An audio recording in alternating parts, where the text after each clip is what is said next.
All righty, guys, let's get this daily review or recap, Wednesday recap. Yeah, that's what it is. Yeah, let's get our recap done for today. Today's Wednesday. Let's go ahead and take a look at what's going on. To be honest, today was not a safe day to take a trade. If you were and you got in the right direction, awesome for you. And the reason why I say that is because we actually had in the CPI report that came out, we were talking about our X account, talked about it.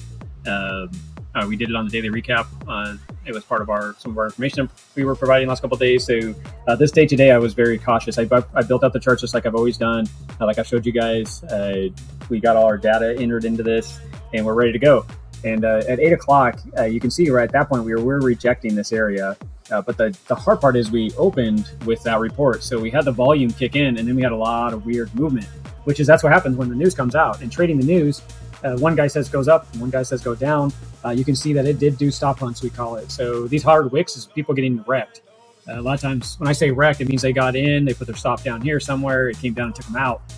Multi times possibly, they thought it was going to go up. Then it looked like it was going to go up, and you got some major rejection, which at that point, now we could say this was a good time to start looking for this to break down, but we didn't get the volume really on the breakdown. It just bled on down, and we haven't really got any energy. Now you could, that doesn't necessarily mean that it isn't a good trade. The reason why I say if you got in the trade, depending on how you're rating this, if you wanted volume, you didn't get to see it today. We ran up and got a major rejection. Then we started to fall down. We did bounce right here on the POC, and that's why I would have a hard time taking this trade right here on the rejection of 21, even though we talk about that. You could also look at the 5 minute during this time. You can see that we lost after we had rejection, we came back up underneath the 21, and this is about where we saw that bounce back up.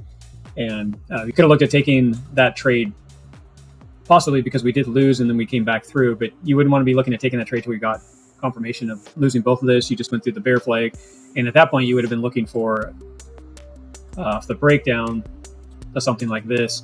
And I'm using the bear flag inside of your 21 and your 200. You've heard me talk about that on recaps. So that would have been basically that. And that's what I just drew out for you. Here is your levels of your key levels of support and resistance. That's what I'm drawing this with, or this line off of, to get direction. And then I gave the breakout where the pattern went. You could also have taken the breakout down here on this blue line.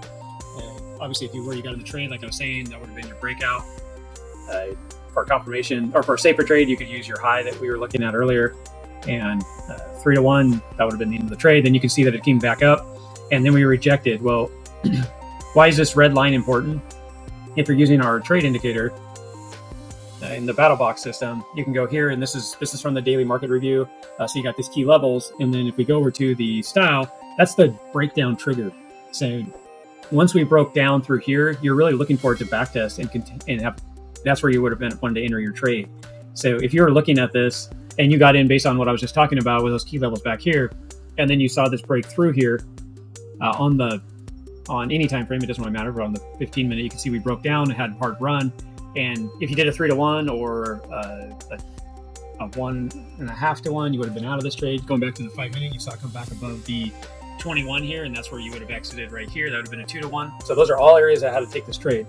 Then you saw it come back up here and hit this rejection line, which is perfect because you'd already broke it here. So ideally, we want to see this backtest right here and give you the entry, and then would be on the next breakdown. So this would have been your backtest.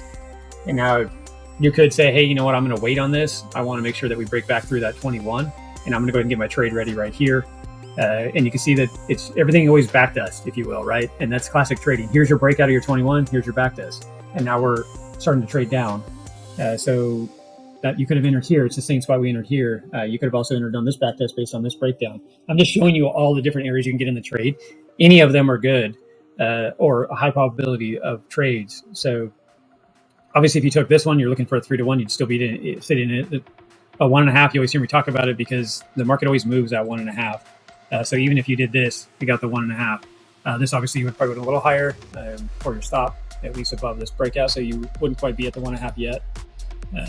But just to kind of show and point this out now, this has a high probability of falling. You heard me talk about the time frames. If I jump out to the 4 hour, just to kind of show you more strength in this and what I'm looking for when we look at higher time frames, is we do have a 21 coming up, a moving average, and it keeps bouncing there.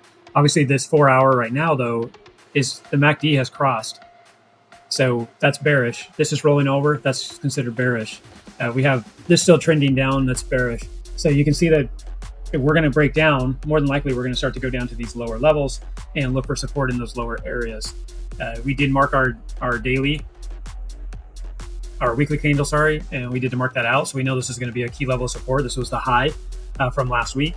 So that would be a key area that we'd be looking for this to bounce back up. You can also see the high here, the POC, and the low, and that's from our last week as well. So more than likely, we could easily come back down and backtest. This area would be a strong area to backtest just from our last week and our weekly candle high. Those are all key levels that we talk about in the smaller trades. So I'm looking at a bigger time frame here to point that out. And we're also on the 4 hour. So the 4 hour and the weekly go together. Now the 1 hour has already lost all that. So we're really looking for the 30 now to cross over this 50, which those lines would turn red for us to show a breakdown. As you can see, we're looking at the time frame of the 1 hour, and you have the 200 moving average down here and the 21 up here. These two like to be together, and then they like to get away from each other. So you can see here they were close together, and then they pushed away, and you saw price action move, right? So now they're coming on price actions above, the 21's above price action, and you can see us starting to break down. More than likely, this is going to want to at least come down somewhere in this zone. So if you're looking at trades, there's levels and targets, just pointing out to the bigger time frames. And then we go back into the 15-minute, and I'm just showing you how to look at targets and levels and why are we marking out all these areas and trying to find support and resistance. So you can see here, it's been tight here on the 15-minute. What are they doing? They're starting to push away from each other, and you're seeing price action follow as well. So that is about it for today, guys. It was kind of neat to see some news and how you could just stayed away from the news and waited for a trade with confidence and not be hurt by news. I don't know how many of you have been hurt by news, but I know I have. Lost many trades because I tried to get in thinking it was going to go up or thinking it was going to go down, and lost money due to that. It's always nice to let the market tell you when to get into your trades. So that's about it for today, guys. It was a great Wednesday. We'll see you guys in the next recap for Thursday, and we'll break this down some more. Thanks, guys. Talk to you soon.